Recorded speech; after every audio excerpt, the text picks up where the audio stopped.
虜になってしまえばきっとこの夏は充実するのもっともう戻れなくたって忘れないで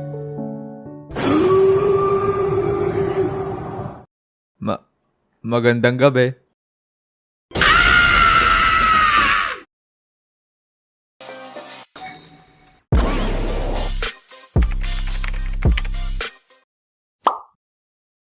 Ngayon mga repa, ay kikwento ko sa inyo ang aking mga nakakatakot at hindi ka panipaniwalang karanasan ko dati sa buhay. Ito yung mga karanasan ko na kapag kwento ko sa iba ay talaga namang hindi sila maniniwala na nangyari sa akin to. Kasi miski nga ako hindi din makapaniwala na na-experience ko tong mga to. Kaya sit tight and relax, kumuha na din kayo na inyong mga paboritong pagkain at inumin. Kasi itong mga ikikwento ko sa inyo ngayon ay ang mga kakilakilabot na nangyari sa akin dati.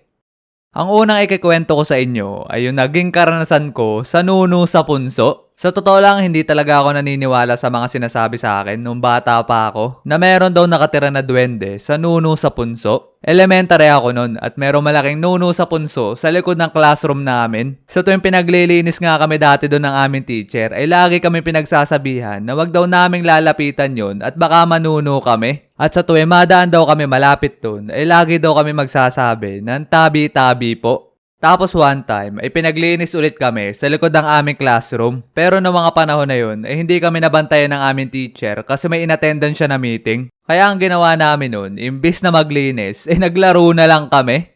Sabay habang naglalaro kami, ay nakita ko yung punso. Sabay naalala ko yung mga sinabi sa amin ng aming teacher. At dahil batang pasaway ako nun, ay hindi ako nakinig. Kaya nilapitan ko yung punso. Uy, tingnan nyo si Rio, nalapit dun sa may punso. Uy, wag ka lumapit dyan. Baka manuno ka. Hindi naman totoo ang duwende. Tingnan nyo, babatuhin ko pa to. Pag yan nagalit at nadamay kami, hindi talaga kita mapapatawad. Eh, paano kung ganito lang kaliit ang ibabato ko? Magagalit pa ba siya?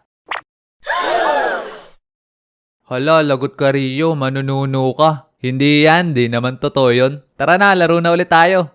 Tapos kinabukasan, paggising ko ng umaga, ay para normal na araw lang naman sa akin. Sabay nung pagkatapos ko magumagahan at maliligo na ako, ay sobrang gulat ko paghubad ko nung akin damit. Kasi sa katawan ko ay sobrang dami kong bootleg. Ay talaga naman tatakbo ako sa lola ko nun. At nung nakita ni lola katawan ko, ay hindi ko alam kung ilang santuan nabanggit niya sa sobrang takot. At nung pagkasabi niya sa akin kung anong ginagawa ko sa school, ba't ako nagkaganon, eh bigla ako naalala yung ginawa ko sa punso. Natila sa ata ako. Kaya anong nangyari nun, eh hindi muna ako pinapasok. At makalipas ng 2 o 3 araw ata yun, eh biglang nawala yung mga nasa katawan ko. Biglaan lang kasi lumitaw sa katawan ko na parang kabute overnight. Tapos biglaan lang din to nawala na parang bula. Ang napansin ko nga din dun sa mga bootleg na tumubo sa katawan ko nun, eh kasing laki sila nung bato na ibinato ko dun sa may punso. Ngayon nga napag-isip-isip ko, buti hindi malaking bato na ibato ko nun.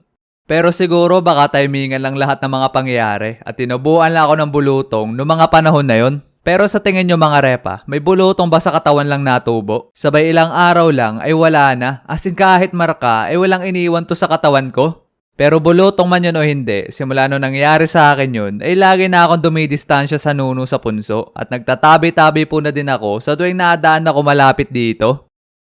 Pero hindi pa doon nagtatapos mga repa ang karanasan ko sa punso. Kasi dito sa sunod na mga pangyayari na ikikwento ko sa inyo ay mas lalo na ako natakot dito. Grade 2 kasi ako nung nagkaroon ako ng bootleg sa katawan. Tapos nung grade 4 na ako, ay meron akong isang kaklase na pinagkwentuhan ko nung nangyari sa akin nung binato ko yung punso. At etong kaklase ko na to ay katulad ko dati na hindi naniniwala sa nuno. As in tinatawanan lang niya yung kwento ko.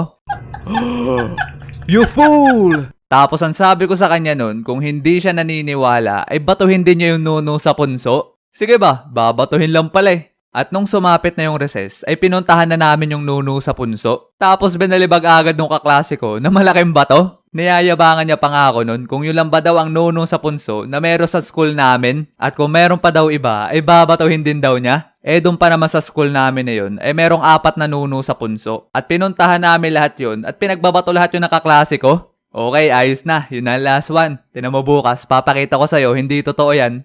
Sabay nung sumapit na kinabukasan, yung kaklase ko na yun ay hindi pumasok. Nowhere to be found sa kanyang upuan. Nung umaga kasi inaabangan ko siya pumasok.